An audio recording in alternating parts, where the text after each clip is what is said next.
Hey Ninjas, Coach Jeanette here, and I have a couple of tips for you today on running technique, ways that will help you run further and faster without injuries. So, first one is to lean from your heels. Running is essentially falling.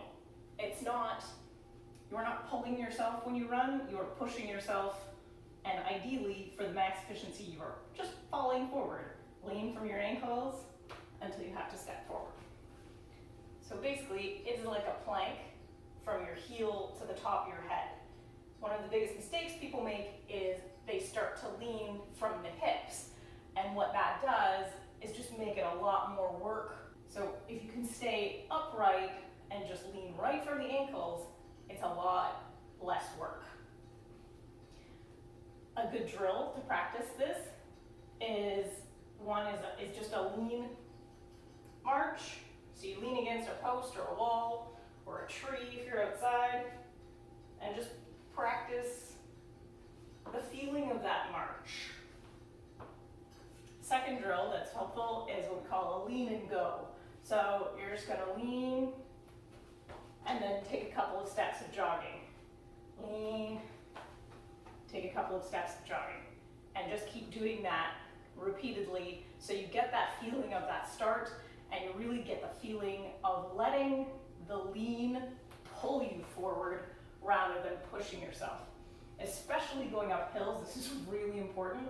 One of the things that I see people do is when they're going up hills, they start to try and lengthen their stride, or if they're trying to go faster.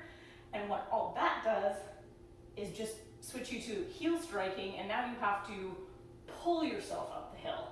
So not only are you getting way more impact because you're hitting through your heel, but you're also pulling yourself rather than just falling up the hill and catching yourself.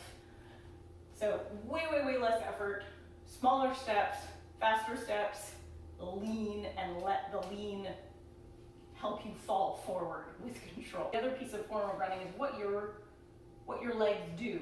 So what you're doing is actually pulling your heel to your butt, pull forward and down. So kind of like a pawing motion.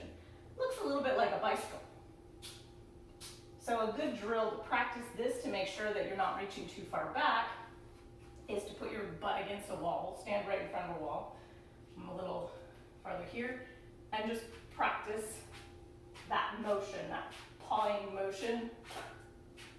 And obviously, if you hit the wall, you're going too far back. So focus on bringing the heel to your butt.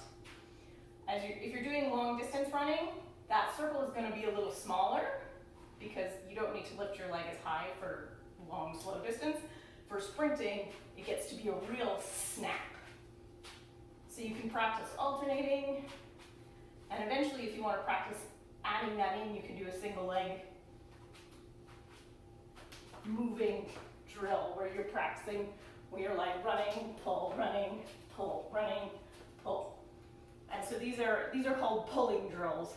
And it's just to practice that movement, so when you go to do your run, your body has already got that pathway in your nervous system and it will sort of do it automatically.